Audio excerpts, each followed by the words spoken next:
All right. So Rupesh, starting off, would you like to share something about yourself before we begin? Yeah, so Didi, can you hear me? Yes. Great, great. So yes, hi students. I can see a lot of new faces because I haven't met you all before.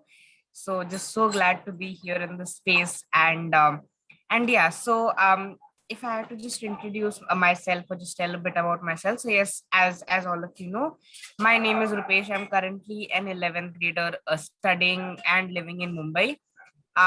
I am a great enthusiast. Like I love taking part in extracurricular opportunities, and I think a lot of you also must be. And I have grabbed a lot of them since my childhood, since when I was like even much more smaller than y'all. I started my first I did my first stage show when I was in my fourth grade. So so that is when my journey of extracurricular started, and post that many things came, and I just grabbed a lot of them, and that has just helped me to be what I am today. So what my motto was that I just did not wanted to leave any stone unturned. Any opportunity that just came to my way, I was like, let me just grab it. And I was able to complete it. I was able to just give my 100% into it. So whatever you are doing, just give your 100% into it, and you will be able to do it in a much more better way. It's like that all of us know everything since childhood. It's like we just try to learn things, we just try to build upon them, and that is what we should be ideally doing. That is what we should be doing exactly. So yeah. And then, as I said, I just love extracurricular opportunities. And I don't know many of you, like, uh, I don't know if you know what an initiative is, but I run three projects. So three projects in a sense that all the three projects have different serve different purposes to the community. So the first one is a mental health club for teenagers. I don't know if all of you know the meaning of teenagers, but teenagers are something like, I think all of you are also teenagers, like 12. Okay, I think in an year you will be a teenager. So it's like a teenager, like 13 to 19 or 19. People between that age group are known as teenagers. So it's a mental health club for teenagers where we try to foster mental well-being. I think foster word would not be clear, but we just try to help each other to just stay well mentally. When I say well, in a sense that we just help each other to go through several emotions. As all of you know, sometimes we feel disappointed, sometimes we feel sad. So how are we able to just go through all those emotions is what we try to do in that club. And um and on the other hand, I have another project named as the Equality Project. The Equality Project is a project where we just try to use equity, which means we try to provide a lot of opportunities to people from marginalized communities, and also to other people, to just be leaders, because we firmly believe that equity can lead us to equality. So equality is where everyone can be treated equally, and equity is where equity is just where everyone is given equal opportunities. Like all of you are being given equal opportunities. But maybe if you just see another student who is not having Teach for India classroom, he is not given a lot of opportunities to just develop and to just grow holistically.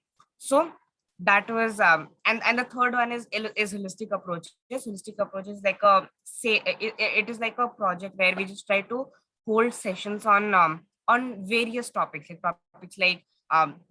like for example uniform civil code, then something like anything. Like we started off with just criticizing the old customs and traditions, and then we just it was like a small discussion that started in our classroom, and then we were like, we just tried to take it up to another level. And then that just turned out to be something that was much better than what we had expected. So it was like a space for teachers and students to come together and just share their opinions and learn from each other. So that is what we try to do in the third initiative. So this is about me, and I even work with different organizations like Teach for India and Slam Out Loud, then other like Ayukta and all these organizations, to just foster educational equity and gender equity, so that we are able to gain an India that we envision. So yeah. I hope Right. I was able to answer that question. Yes. So Rupesh Bhaiya, you mentioned you have three initiatives, three projects that you are running. One Yeah, is around mental health. The second one yeah, is around bringing education opportunities for everybody. yeah, For people who are from non-Teach for India classroom, you bring them up, uh, and you yeah, help students to study better, to become better person. And your third initiative is with different organization. um, so apne ye sab project, how do you start all these projects? How did you think of the idea? What helped you to start all this project? If you can share with everybody here. okay. So there is like a very, it's like I call it a three-step process. So it is like a three-step process where you just firstly, the first step is you observe your community. You just see what is happening around me. You just keep noting it down, and just like you just see what exactly is happening around me, like even in classroom. For example, if you see that maybe everyone is not treated equally, or maybe someone is not treating someone respectfully. So first, the first step is just watching things around you, just observing a lot, just seeing what is happening around me, what is going wrong. And then the second step is where you just start applying your learning, where you just start seeing what the problem is. You start seeing what are my strengths. For example, I'm good at communication, and I can see that maybe many of my friends are not feeling safe to speak in the classroom due to some or the other reason, maybe due to something like someone will comment on them, or someone will just say something when they say something. So the second step is you just try to apply what you've learned in the classroom and outside the classroom, and you just try to see what can I do about the problem. The first step is you just see the problem. Second step is you just start seeing what can you do about that problem. And the third step is where you just start solving that problem. And it's like I would just tell you all that that change is something that will come only if you just try to solve it. It's like I started off with just myself. If it's like I would just love to just quickly elaborate a little on how I started my project, the equality project. So as all of you know, there is a lot of I was bullied a lot. I don't know if you know the meaning of bullying, but bullying is when someone just tries to make you feel bad by saying something else about the way you talk, the way you walk, and the way you are. So I was bullied a lot, like for 2 entire years. And it was due to things like maybe gender stereotypes. I don't really, like, I don't know how many of you would be They knowing do that, know but gender stereotype. great, amazing, amazing. So due to things like gender stereotypes, and I was in a very bad state of mind. I was like, what should I be doing and everything. And then I just sat down, and I just started thinking about what could be the possible solution for this. And then I started thinking that what can I do to just change this thing in my little way, in my little world, or how much ever I can give to the community, to just to just change the existing stereotypes. And then I started off with myself, and then I brought in 13 more people, and I helped them be student leaders. And believe me guys, it was not an easy task. There was a lot of absenteeism. I don't know, absenteeism means when people are just not listening to you, when people are not just like doing what they're supposed to be doing. People were not listening to me, they were not joining meetings, and they were just not doing anything. But I was the only one who was passionate about this project, and I kept working hard. And now I'm currently working with 40 other student leaders, and we are helping 40 other student leaders to be student leaders. And we have 4 models in our project: sessions, panels, CPX, and leadership consultant track. And it's like, yeah, like something that I had in my mind was that I just wanted to do something. So hence I just started off with myself, and then I just kept expanding the horizon. I just kept expanding the boundaries. And uh, and now I am working with a lot of folks from all over the country, and all of us are just trying to foster education, foster gender equity. And it's like we're not doing a lot of physical tasks, because yes, we are in the midst of pandemic, but we are just trying to use we are just trying to use this opportunity of this digital technology. We hold Zoom calls. We all of our work is through Zoom calls, and through like yeah through like virtual meetings. So it's like we just try to use this advantage to just contact people from all over India, all over, like we even have people from different countries just coming and like just interacting with us in our panels, in our sessions. So it's like it really does not matter how small you start, but the main important thing is that you should just start making change in start making change for something that bothers you. I know a lot of you would be interested in poverty. A lot of you would be interested in eradicating educational equity like you see around you. All others might be interested in solving things related to genders. So just see what is that issue that bothers you. And I know it will take a lot of time. For me, it took a lot of time to just understand what bothers me, what is something that I wanted to do. And it's like very small things make a big difference in your life. um I still remember this session, like how I am speaking with all of you. Um, a very renowned poet named Anamika Joshi, she was invited to our classroom to just speak about her poetry, because she's a person whose poetries are very aligned with like genders and all that stuff. So then she came and then she just started talking about genders, and I was so fascinated after listening to her. I was like, this is what I wanted to do, and this is what I've gone through, and this is what my purpose is. And then I just started working on that. And then I still remember this very this amazing poem that she wrote, De Diya Naam Nirbhaya, which is dedicated to the Nirbhaya issue that happened few years ago. I just heard that poem, and I'm a person who just love expressing himself through art. I love writing poems. I paint occasionally, and I edit pictures and videos sometimes, but not mostly. But I mostly write poems. Then I just felt that maybe I could also use. Firstly, I started very small. I started writing poems to just share it with people, to just convey my ideologies, what I felt about genders, and to just spread awareness about that. I started with poems. Then I just took that initiative. I started my own poetry handle named Weaving Words for Change on Instagram. There I started posting poetries on a specific interval. Like for example, after every 2 days, I started posting poems on genders and a lot of diverse issues. Um, and then after that, as things kept progressing, I was just trying to strive towards perfection, and make I was just trying to see how can I change the gender stereotypes in a much more how can I change it in a much more easier and a much more efficient way.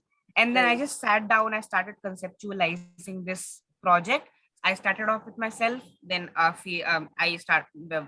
went on to making 30 other student leaders, um like actual leaders, student leaders, and then now we are working with 40 other student leaders in our four models, and four two models and two innovations. And then yeah, that is how the story of my project was. I literally faced a lot. Like I was physically abused. I was threatened a lot of times, and the only thing that here was that I just wanted to seek peace.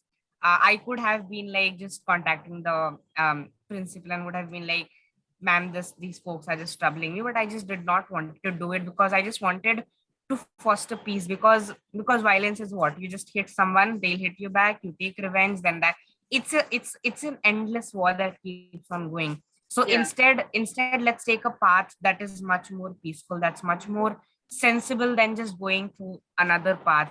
So hence I just took that path, and like as I've been very captivated, I've been very inspired by the ideologies of Michelle Obama these days, because I'm just reading this amazing book called The Promised Land by Barack Obama. So Michelle Obama very rightly says that when someone bullies you, so our motto is that when they go low, we go high. So our Yeah. motto is that when they go low, we go high, and that is what I tried to do. When they went low, I went high, and now I am currently standing in a position where where I'm just trying to unleash myself to fullest of my potentials. I'm trying to give whatever I can to the community. I am much, much, much more happier than what I was just 1.5 years ago. And I'm just doing what I love. I'm doing something that I'm passionate about.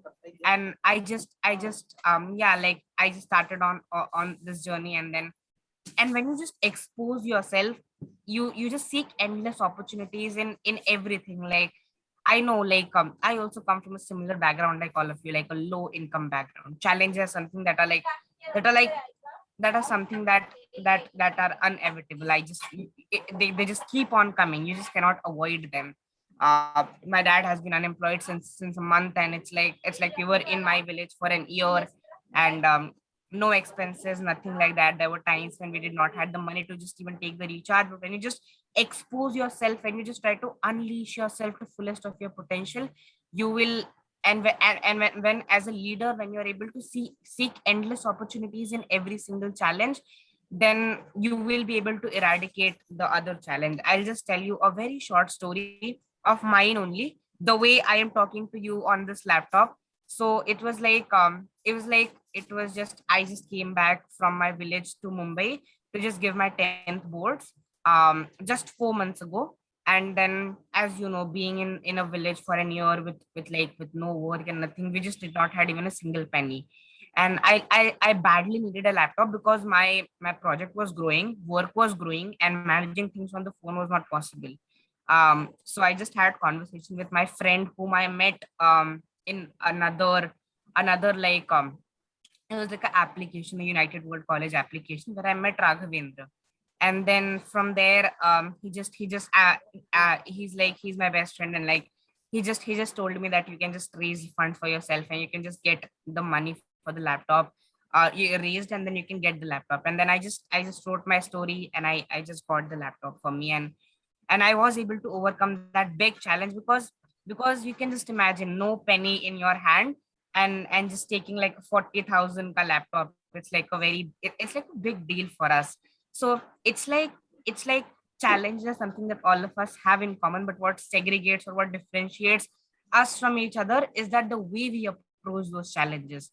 And I know all of you will be I know all the folks sitting in this room will be all of you are just trying to seek endless opportunities. All of you are just trying to see how you can eradicate those challenges, because as a member of a family, we also have some duties and responsibilities. And it's just not you're not just a member of family, you're a member of this nation. But one thing that I will always tell you is that don't do something. I'm not saying like, because this is my thing, because I believe that whatever I'm doing, I'm not doing it for my state, I'm not doing it for my nation, but instead I'm just doing it for the entire humanity. So just try to keep humanitarianism in the forefront, and just try to enact deeds basis that. So that is what I will suggest all of you to do always. So yeah. Thank you so much, Rupesh. That was so inspiring. Just to summarize a little for everybody here, so Rupesh Bhaiya told us how he started initiatives. He started observing things. He looked around his surroundings, and he started observing कि मेरे आसपास क्या हो रहा है, what is going on around. Then he started applying his learning, whatever he learned in his classroom. He started applying his learning to those. Then he found out, okay, these are the problems that I want to solve. And then he started solving those problems, like bullying, like gender stereotype, problems that are around him, which are with non-Teach for India classrooms. So he built student leadership. Friends, student leadership is something that is very, very close to my heart also, which means you as student become the leader and you lead more people. Rupesh Bhaiya is a big example of a student leader. All right. And then he told us about the challenges, because he also comes from a house like you. He lives, Rupesh Bhaiya, where do you live? You live in Dharavi? No, I live in Pratiksha Nagar. I just live a very like not. It's like I think it's just 2 to 3 kilometers away from my house. But yeah, I just live in Pratiksha Nagar, Sion. Sorry. Better. Okay. Yeah. So he also lives in community like you all live in. and he did not have laptop before. Then he took help from other people. He told about what he want to do, what he's very strongly feeling about, what he's very passionate about, and he told about himself to other people and requested them, can I take a laptop and I can work on these projects. And the projects that Rupesh Bhaiya is working on is amazing. Um, what I will do now is we will pause here. Didi will pause here. Rupesh Bhaiya will pause here. And if you all have any question to Rupesh Bhaiya, please feel free to ask.